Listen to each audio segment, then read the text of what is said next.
Ahora les voy a presentar al doctor Carlos Montes.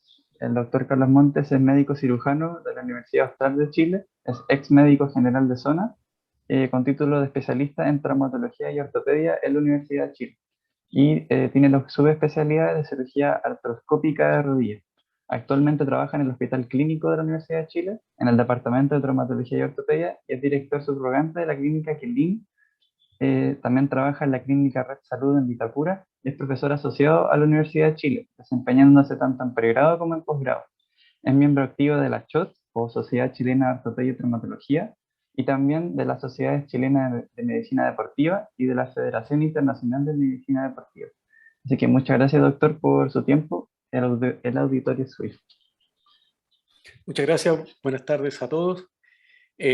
Agradezco enormemente la invitación a presentar en esta jornada porque creo que es una tremenda oportunidad de acercamiento mutuo entre los docentes y los estudiantes.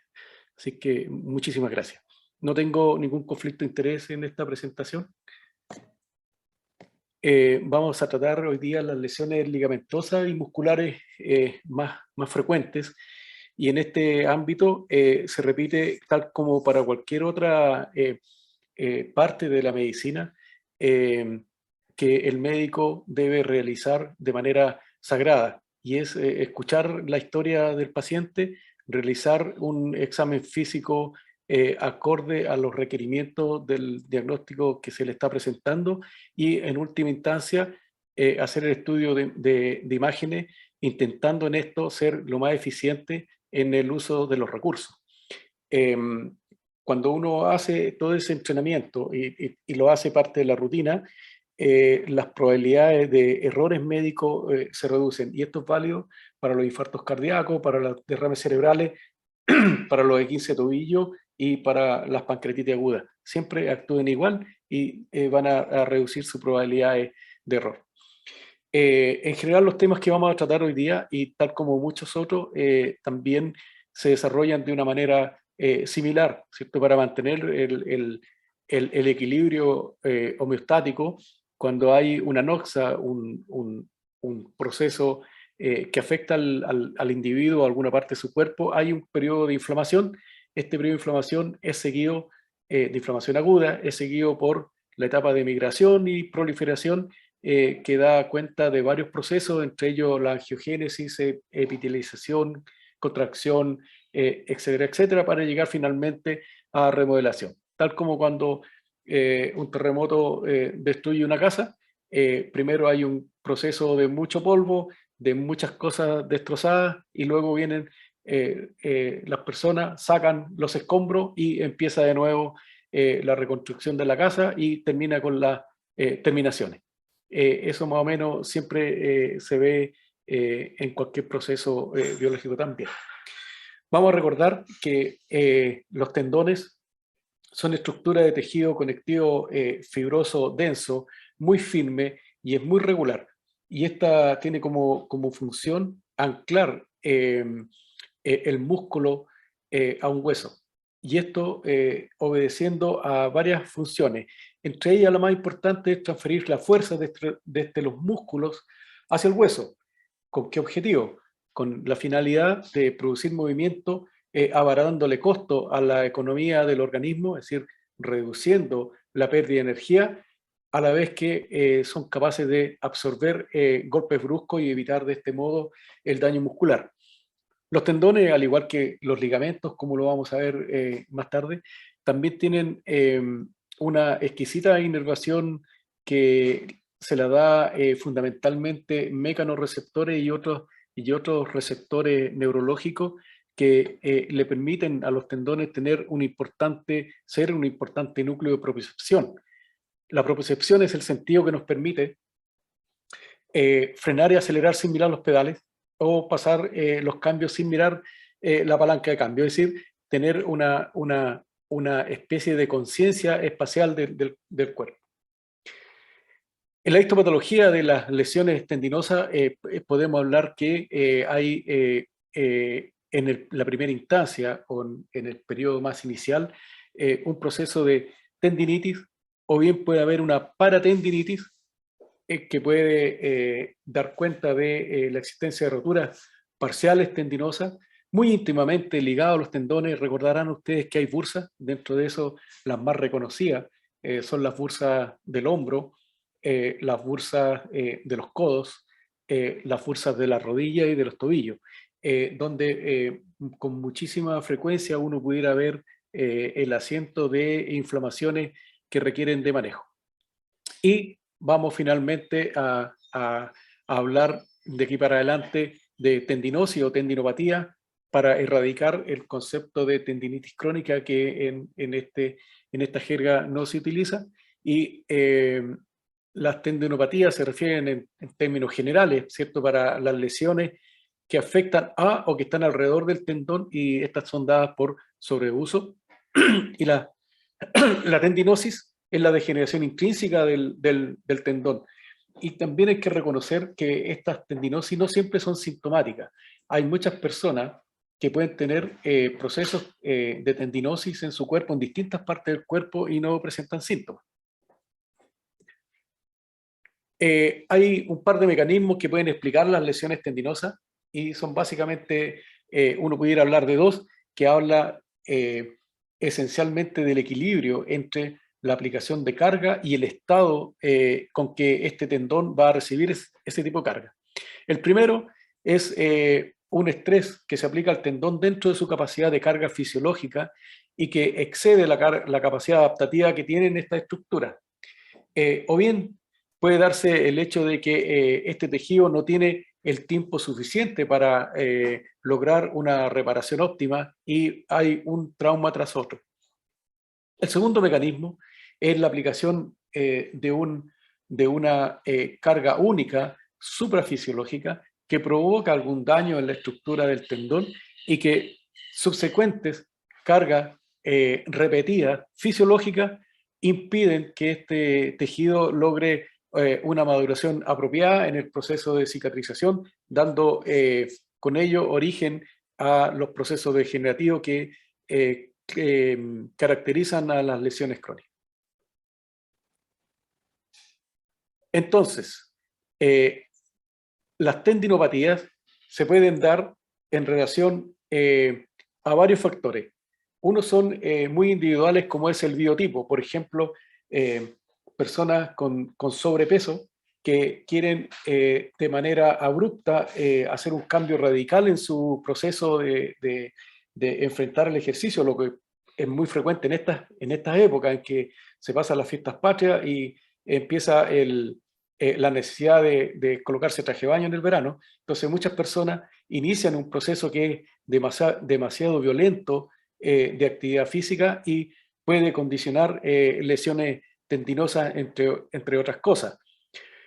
Otros factores personales son los mal alineamientos que pueden ocurrir. Lo más frecuente que uno puede encontrar son las rodillas en valgo o genuvalgo y las rodillas en varo o genuvaro. También se pueden ver en los pies con los conocidos pie plano, en que habitualmente uno encuentra un retropié que se va en valgo, es decir, la parte más distal del talón hacia afuera, dando de este modo origen a una posición anómala de algunos ligamentos y tendones, condicionando el estrés crónico que finalmente le provoca la tendinopatía. Por otro lado, está la capacidad metabólica de cada individuo, está la ejecución, ¿cierto?, del ejercicio o del trabajo que se está haciendo. Esto es frecuente, por ejemplo, estoy pensando en un pintor que tiene que trabajar con sus manos por sobre la cabeza, haciendo fuerza de modo repetido y permanente, lo que origina lesiones en los tendones que movilizan el hombro. Otra razón pudiera ser la calidad del calzado que se utiliza para ya sea trabajar, para deambular o para hacer deporte, condicionando también de este modo algunas circunstancias que pueden hacer enfermar. Por otro lado están los balances musculares, o más bien dicho, los desbalances musculares, en que un grupo muscular puede funcionar con mayor energía que su contraparte y de este modo provocar lesiones en la parte que está más debilitada.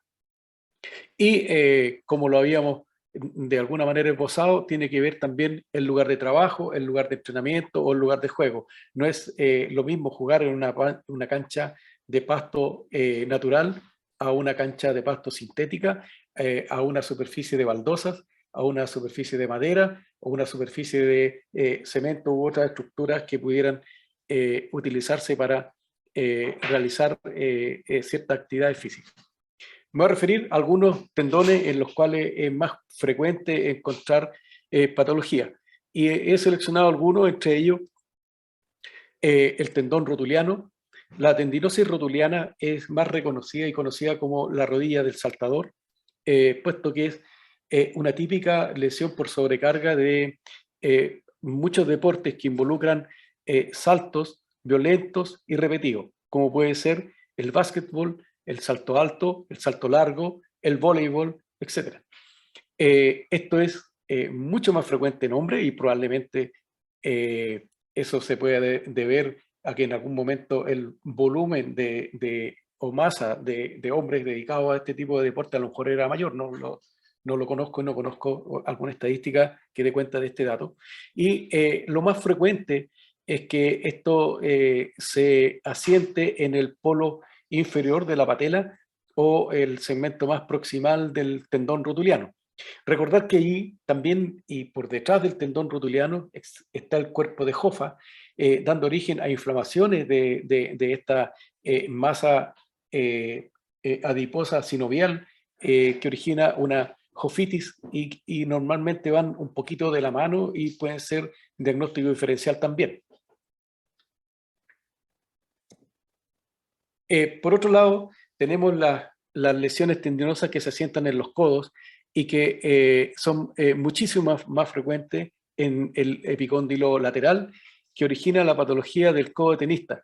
Y en esto, y volviendo a la diapositiva anterior, donde dábamos a conocer algunos factores que condicionan estas enfermedades, podemos decir que habitualmente el codo de tenista, la epicondilitis y toda esta, o la epitroclitis, que es del borde medial del codo, se da normalmente en aquellos deportistas o personas que se inician en el deporte o que no ejecutan de manera apropiada los gestos técnicos que son los indicados para tal deporte. Por ejemplo, cuando alguien va a comprar una raqueta, ¿cierto? Probablemente se vea muy motivado por la marca o por alguna figura deportiva importante. Estoy hablando de niños, por ejemplo. Y muchas veces se tiene poco en consideración el tamaño de la raqueta, el peso de la raqueta, el largo de la empuñadura, el grosor de la empuñadura, la tensión de las cuerdas. Esto lo conocen las personas que ya llevan, ¿cierto? Que llevan algún grado de conocimiento del deporte, pero muchas veces pudiera ocurrir que esto asociado a un gesto técnico inapropiado puede generar lesiones por sobrecarga, por sobreuso, por estrés o como la bibliografía lo suele llamar. El tratamiento tanto de la epicondilitis como la de las tendinitis patelar generalmente es conservador, es médico. Y en ello tenemos un arsenal bastante amplio de posibilidades de tratamiento y que habitualmente con ello basta. Y me refiero a la aplicación de medidas físicas, ¿cierto? Como hielo, calor. El tratamiento kinésico es fundamental para poder recuperar la elongación, la fuerza, el manejo analgésico. También se puede manejar con antiinflamatorios no esteroidales. Se han utilizado la inyección de corticoides intralesionales y también existen algunas otras alternativas que han ido apareciendo, como la aplicación de concentrados plaquetarios o células madres que aún están en deuda con la bibliografía seria y no aportan demasiada evidencia como para indicarla de un modo amplio.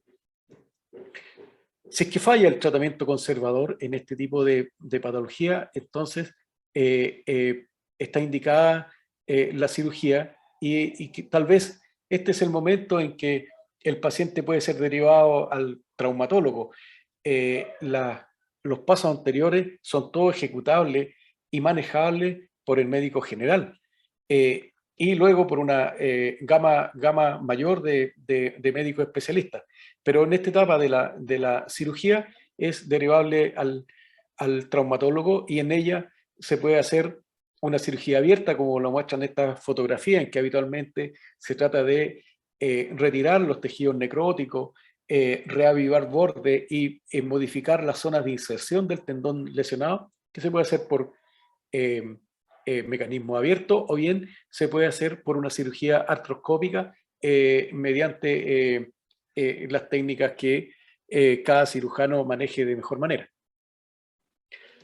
El otro gran tema que tiene que ver con las lesiones tendinosas es la pubalgia. La pubalgia es muy conocida en el ambiente del fútbol, puesto que es un cuadro que habitualmente afecta a deportes que realizan la maniobra de chute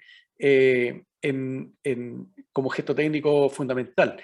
Y es un síndrome que está caracterizado por una entesopatía de los aductores y de los rectos abdominales, y que en sus casos más severos van a provocar una osteitis púbica. Dentro de esto hay varios diagnósticos diferenciales, por eso es que es importante que los pacientes que tienen dolor en esta región sean evaluados por un médico, ¿cierto? Y cuando el manejo se hace ya un poco más difícil y no hay respuesta, sea derivado. El diagnóstico diferencial, como les iba a decir, hay que considerar patología herniaria, ¿cierto? Ya sea hernias crurales o hernias inguinales. También patología de compresión neurológica, como pueden ser algunas radiculopatías que se irradian hacia la zona inguinocrural y que son diagnóstico diferencial de la pubalgia. El tratamiento, al igual que los casos anteriores, es en general médico, recurriendo a los antiinflamatorios, a la kinesioterapia, y algunas veces se pudieran utilizar algunas infiltraciones.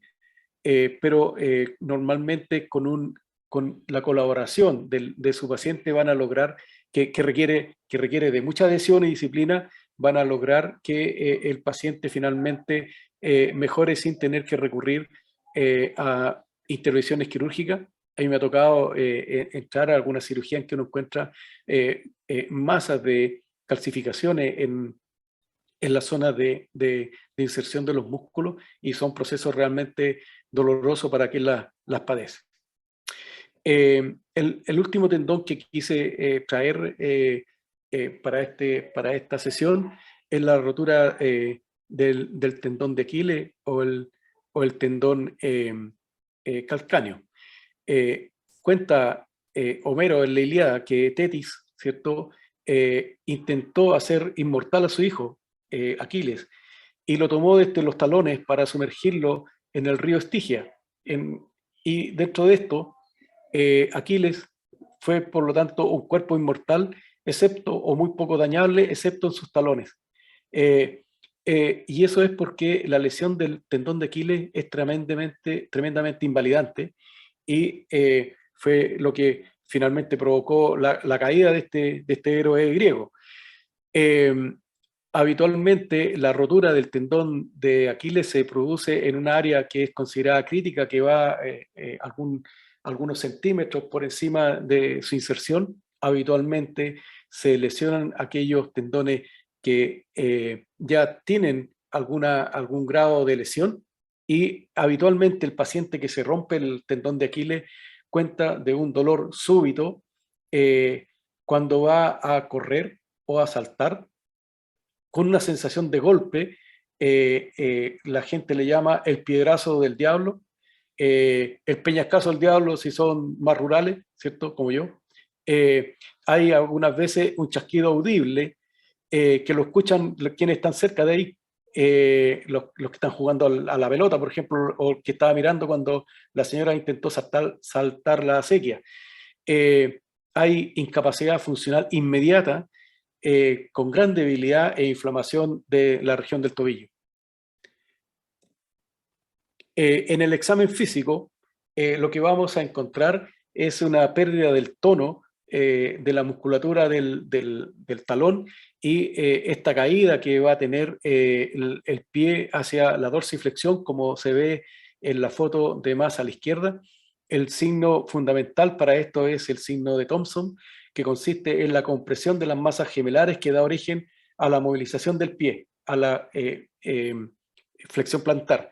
Cuando el signo de Thompson es positivo, al apretar la masa gemelar no se produce ningún movimiento, como se puede ver allí, en que el pie que está más arriba, al comprimirse el gemelo, tiene flexión plantar, en cambio el que está más cerca no lo hace. Con eso, ustedes tienen el diagnóstico listo y no requieren de ningún tipo de examen. Ahora, por razones de certeza diagnóstica y también para poder a veces planificar la cirugía, y también por una razón médico-legal, está indicado el estudio de imágenes, en el cual la ecografía es el examen de elección. El tratamiento de la rotura del tendón calcáneo inicialmente puede ser conservador con una bota de yeso que se pone en una posición de quino, que es una posición ligeramente en flexión plantar. Y también en el último tiempo ha sido mucho más popular la cirugía, porque tiene varias ventajas por sobre el tratamiento conservador. Una de las ventajas es la reducción del tiempo, aunque sea poco, en que el paciente puede estar sin inmovilización. Uno pudiera dejar después de operado solo 3 semanas de una bota de yeso versus 8 semanas que involucra el tratamiento conservador completo. Y lo otro es que tendría alguna ventaja, tiene alguna ventaja respecto de las posibilidades de re-rotura. El paciente que es operado de tendón aquiliano roto tiene menos probabilidades de re-romperse el tendón que si se utiliza el manejo conservador. La desventaja, ¿cierto?, es que si se opera tiene un costo mayor, hay anestesias de por medio, hay riesgo de infecciones, hay una serie de cosas que pudieran ser factores que el paciente también debe considerar. En mi caso particular, siempre prefiero el manejo quirúrgico.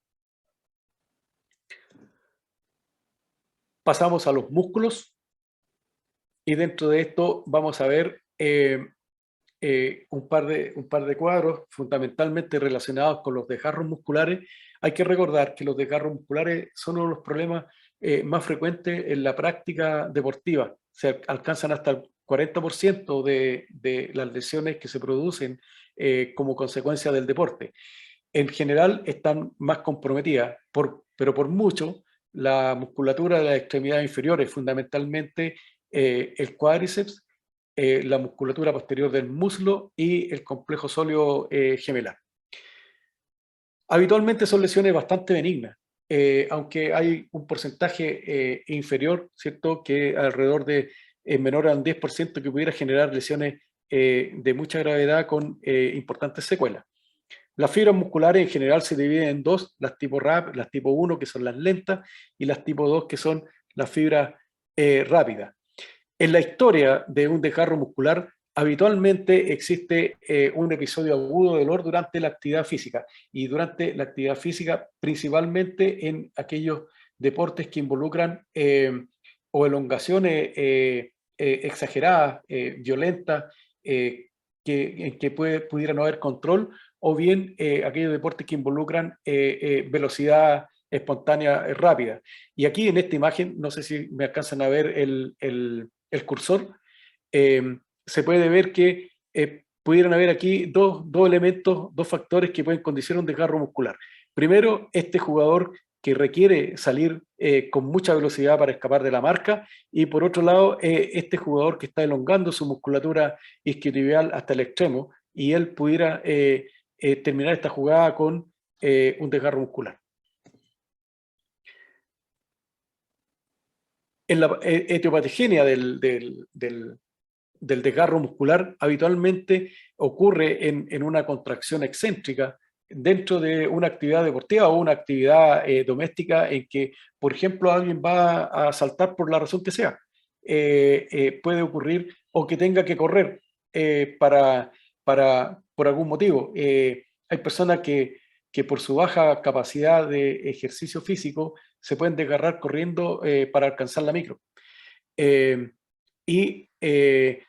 Para que ocurra un desgarro muscular es necesario de que se produzca o se sobrepase la longitud de reposo de ese músculo como pudiera ser este movimiento. Esto es una exageración de un tremendo desgarro. Normalmente uno no ve desgarro de esta magnitud, pero aquí hay un sangramiento realmente importante. Esto ya lleva varios días, ¿cierto?, a juzgar por el color de la equimosis, pero ahí estamos en presencia de un desgarro de un bíceps femoral o un semimembranoso de bastante magnitud.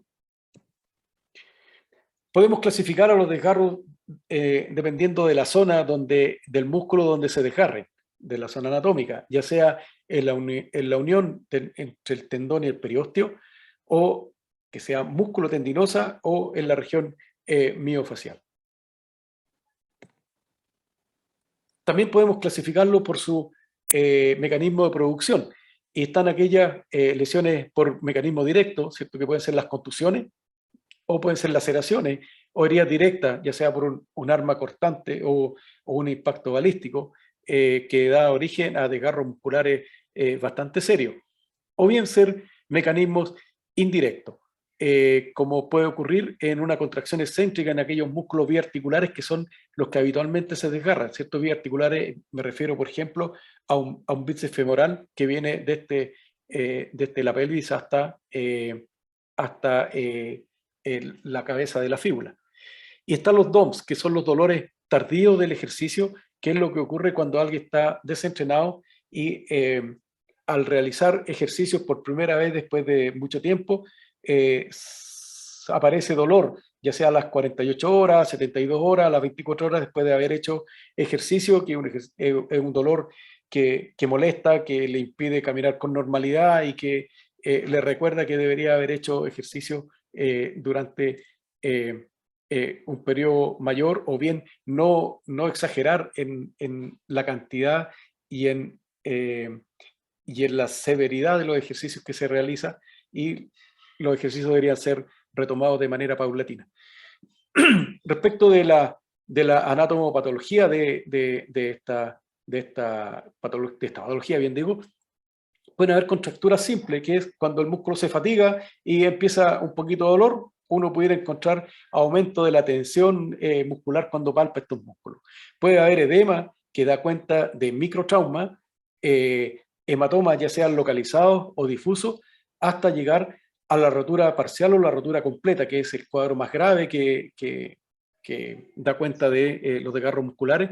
Y como secuela pudieran haber calcificaciones musculares o cicatrices que impiden que las personas puedan tener una función muscular completa normal.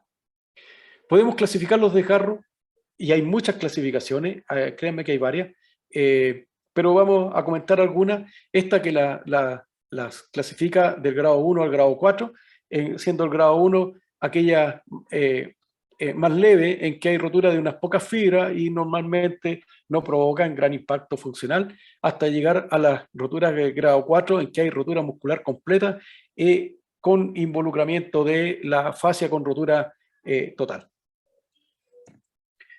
Hay una clasificación ecográfica que describió un doctor radiólogo que es bastante conocida entre la traumatología chilena, y que los clasifica en desgarros miofaciales, fibrilares, multifibrilares, fasciculares completos, y la adherenciolisis.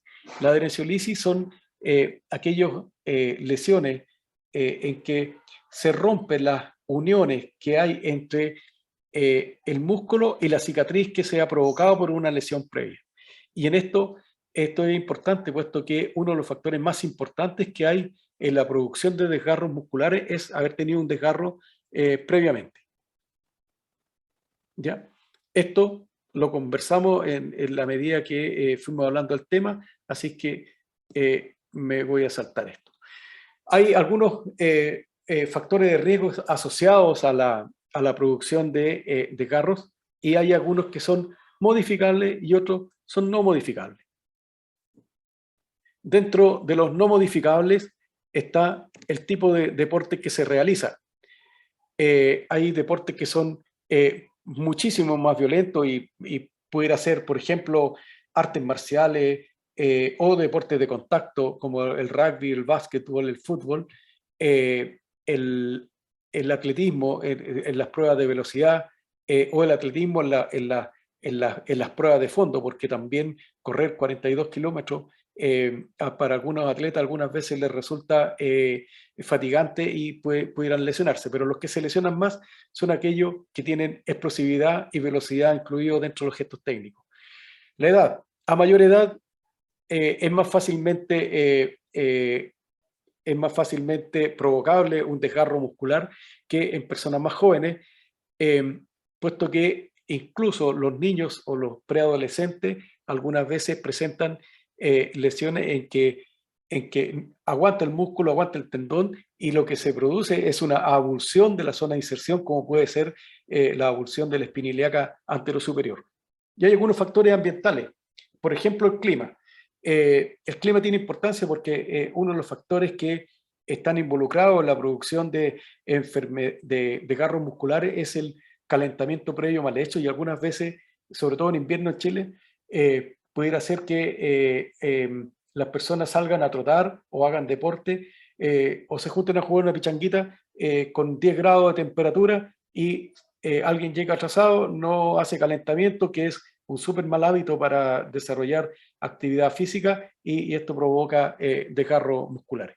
Entonces, entre los factores modificables están las lesiones previas, ¿cierto?, que requieren un proceso, un manejo y un tratamiento óptimo para lograr poner de nuevo a la persona a desarrollar su actividad deportiva que le gusta. Y en esto uno tiene muchas veces la incomprensión del deportista, sobre todo cuando este no es profesional y es aficionado, en que trabaja lunes a viernes, hace 10 sesiones el kinesiólogo y lo invitan a jugar y él ya siente que no tiene dolor, un desgarro que puede llevar 20 días de evolución, en que todavía la cicatriz no está madura, pero él no siente dolor, y no siente dolor porque está haciendo actividad doméstica, y al someterse al primer pique o al segundo, se desgarra el músculo.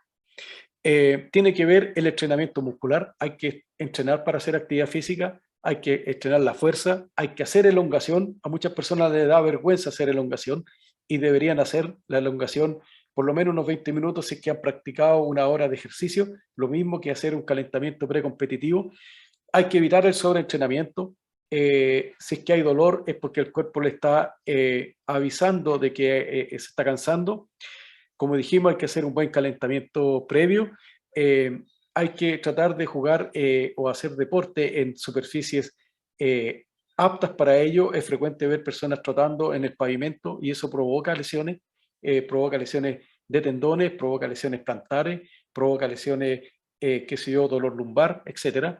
Y poner atención a la implementación que se ocupa para ello, fundamentalmente el calzado en aquellos deportes que involucran trote o carrera.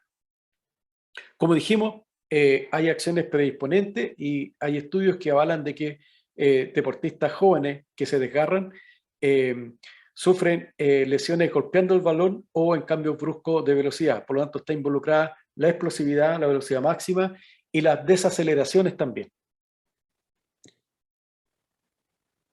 En la fisiopatología del desgarro muscular están las fases que comentamos en la segunda o tercera diapositiva de esta presentación, en que hay una fase de destrucción, en que hay rotura, hematoma, inflamación.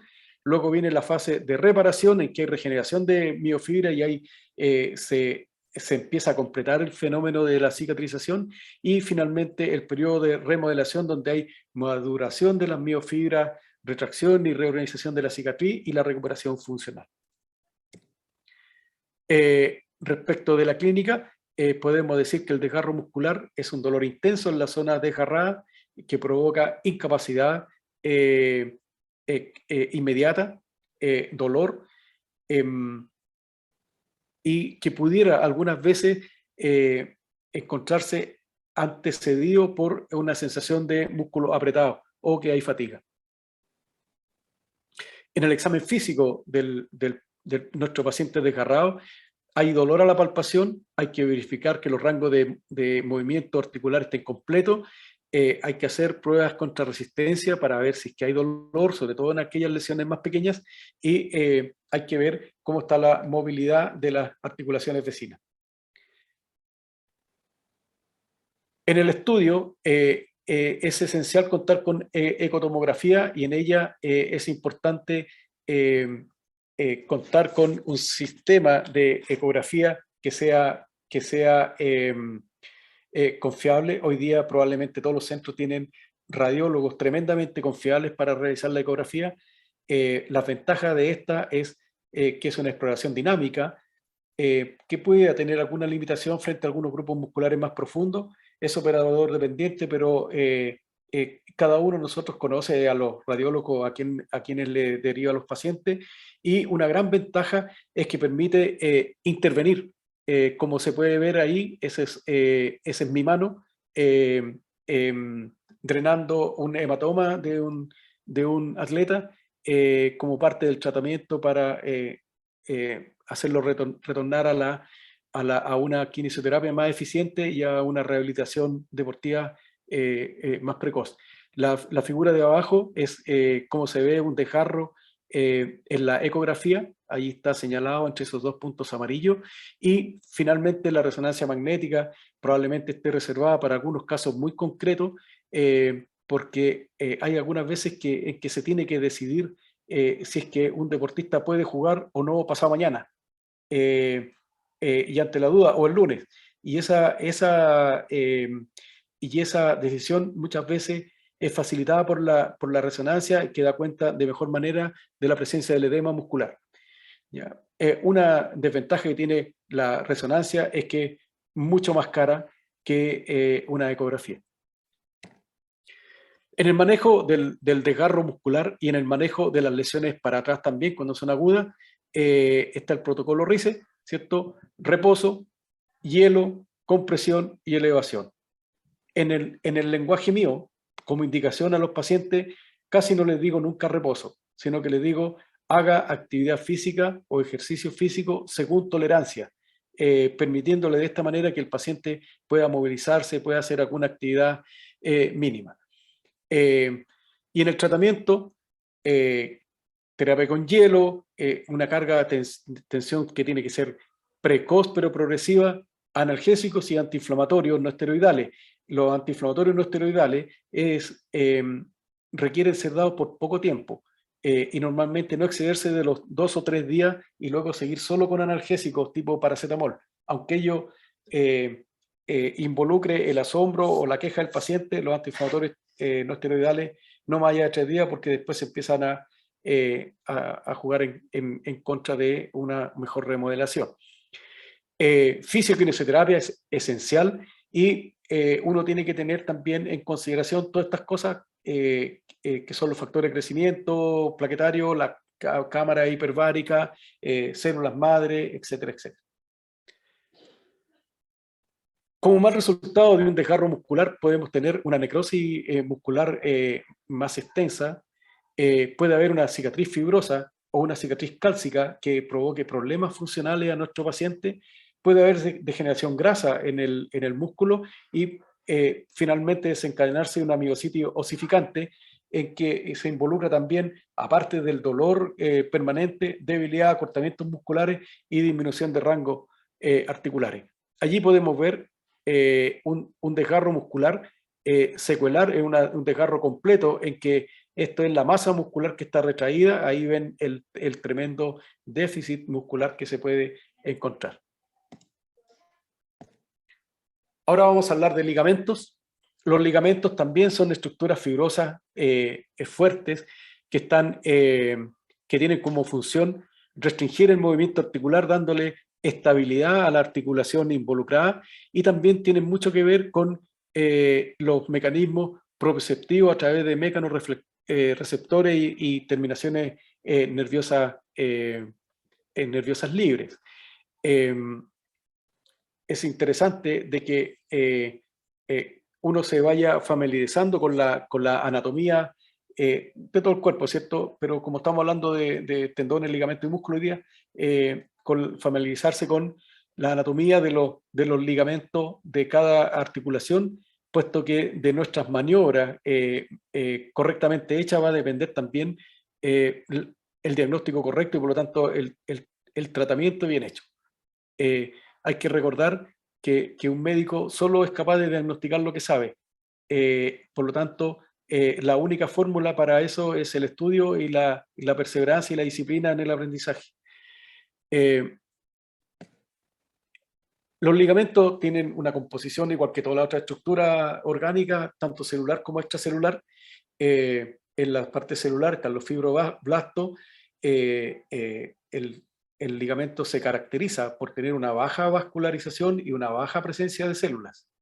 Y en el componente extracelular, básicamente agua, colágeno, elastina, lípido y proteoglicano. Y en esto me quiero detener solo un minuto para que ustedes no sean parte del grupo de doctores que le entrega recetas de colágeno a las personas para que tomen, para que se mejoren de la artrosis o de cualquier otro cuadro, porque no hay evidencia científica alguna que avale ese tipo de indicaciones.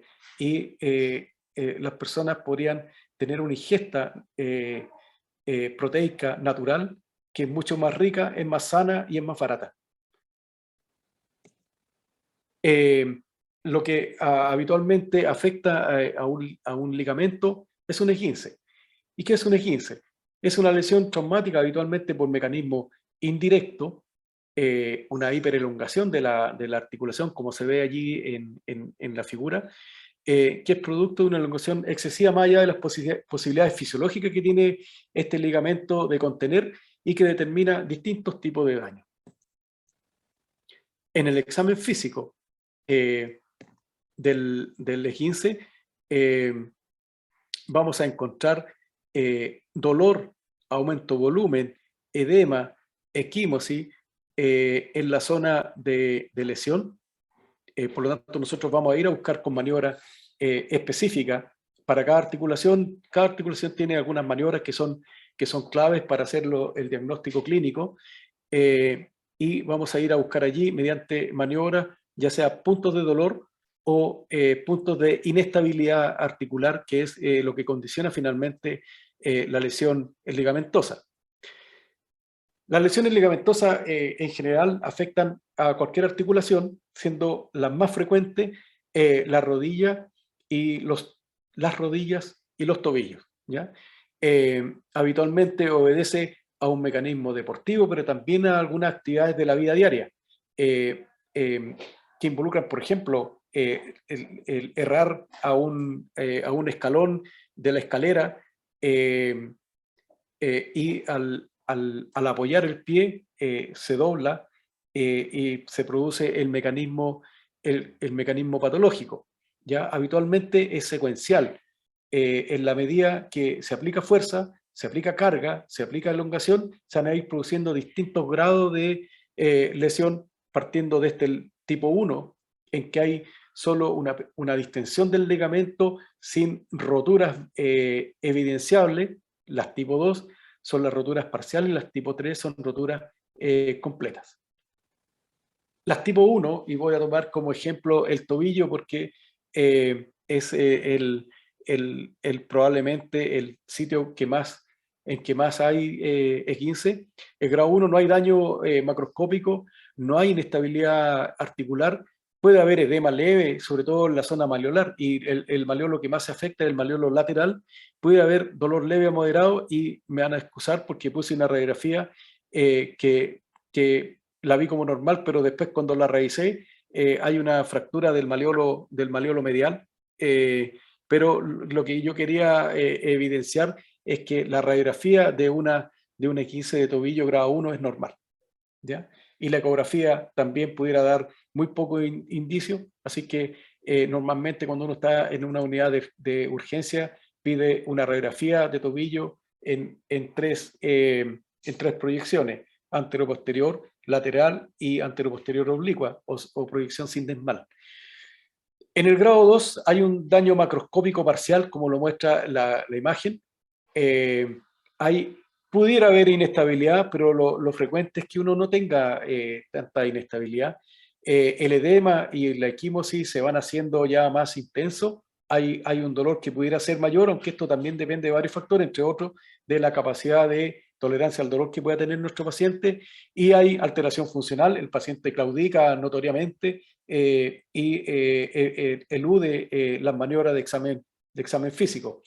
En el tipo 3 hay un daño macroscópico completo, hay inestabilidad articular franca, y todos los exámenes de bostezo, peloteo, etcétera, etcétera, están presentes. Hay una equimosis que pudiera ser extensa, con muchísimo dolor y evidentemente una alteración funcional franca también.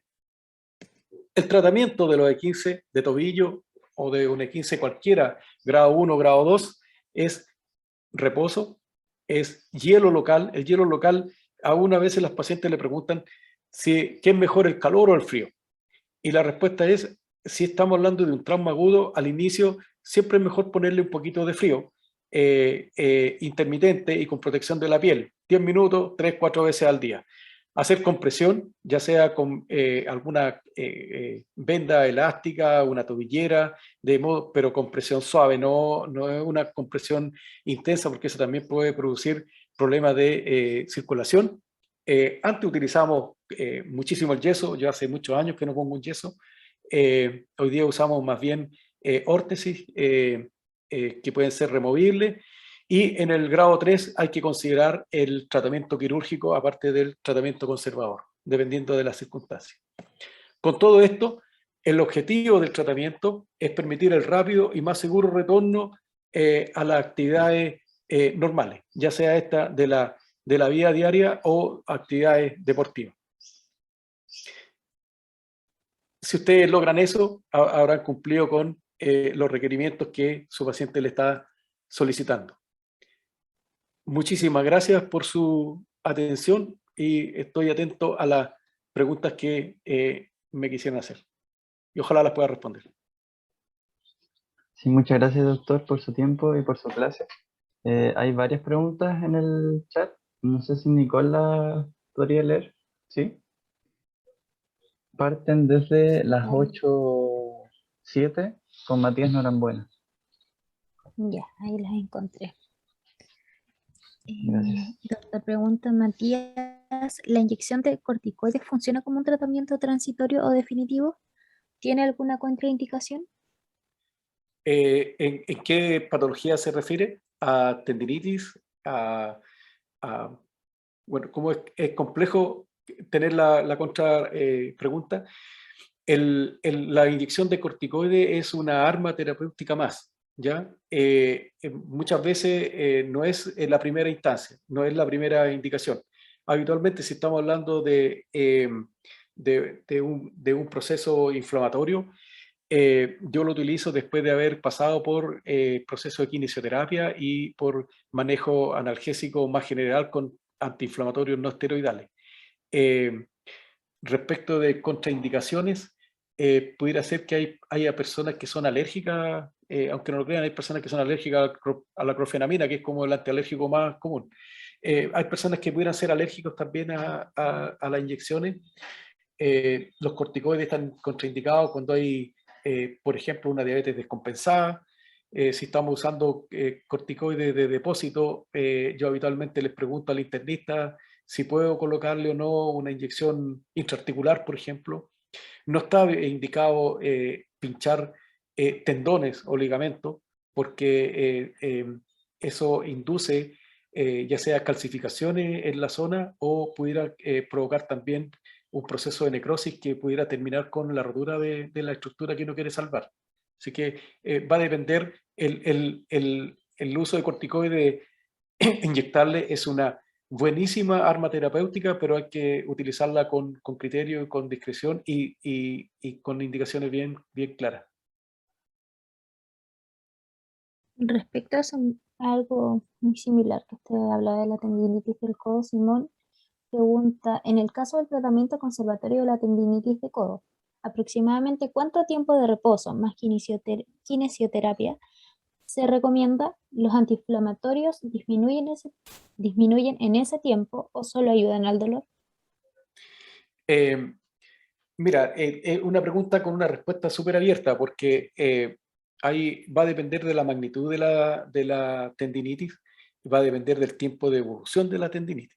Si estamos hablando de alguien que, por ejemplo, le tocó atornillar algo en su casa el domingo, el lunes va a amanecer con dolor y eso es una tendinitis que se va a resolver fácilmente y va a bastar con trabajo de elongación suave y uno le puede enseñar a elongar la musculatura del antebrazo y podemos usar hielo local y antiinflamatorio por 3 a 5 días y probablemente ese paciente ande muy bien. Si estamos hablando de un proceso de mucho mayor tiempo, probablemente vayamos a requerir también de mucho más kinesioterapia, vamos a utilizar antiinflamatorios por un tiempo mayor. Ahora los traumatólogos en general usamos los antiinflamatorios por mucho tiempo y uno los deja 10 días y no más. A diferencia, por ejemplo, de reumatología, en que uno pudiera encontrar pacientes que llevan un año con Celecoxib, nosotros usamos 10 días, 15 días y nos retiramos. Y le creemos mucho más a la fisioterapia, por ejemplo, a la kinesioterapia, que al uso por más tiempo. Probablemente eso por una deformación muy profesional. Y hay algunos pacientes que no se mejoran porque tienen mucho daño y que por lo tanto a lo mejor van a requerir de algún proceso quirúrgico, una intervención quirúrgica para resolverlo. Y ahí están indicados las intervenciones quirúrgicas sobre el tendón patelar, sobre el tendón de Aquiles, sobre los tendones del codo. Gracias por la respuesta, profe. Siguiente pregunta de Catalina Roa, que dice, en el tratamiento ortopédico o conservador del talón de Aquiles, ¿quedan secuelas funcionales como cojera a largo plazo? Sí, pudiera ser, pero eso también puede ser secuela de un proceso quirúrgico, de una resolución quirúrgica.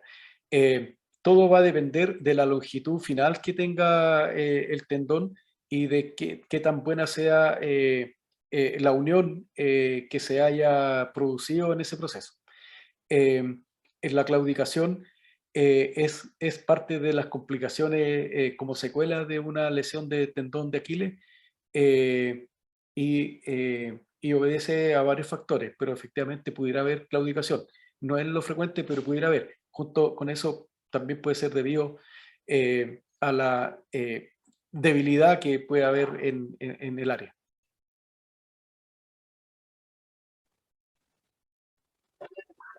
No es lo frecuente ni lo esperado. Siguiente pregunta de José Mazú. En el caso de los desgarros, ¿tiene que ver la probabilidad, el fenotipo de fibras musculares que se tiene? Claro, pudiera ser. Es uno de los factores que están involucrados en la etiología de los desgarros, el biotipo, sin duda alguna. Sí. Siguiente pregunta de Fernando Oyarzún. ¿Los DOMS corresponden a tipos de desgarros musculares entonces? No se ha demostrado desgarro muscular en los DOMS. Es más bien una falla a nivel más molecular, celular. No hay rotura. Pero sí, probablemente en la ultramicroscopía pueden haber ciertos daños estructurales, pero en general no hay desgarro propiamente tal. No en general, no hay desgarro propiamente tal. Okay. Siguiente pregunta de Matías Norambuena.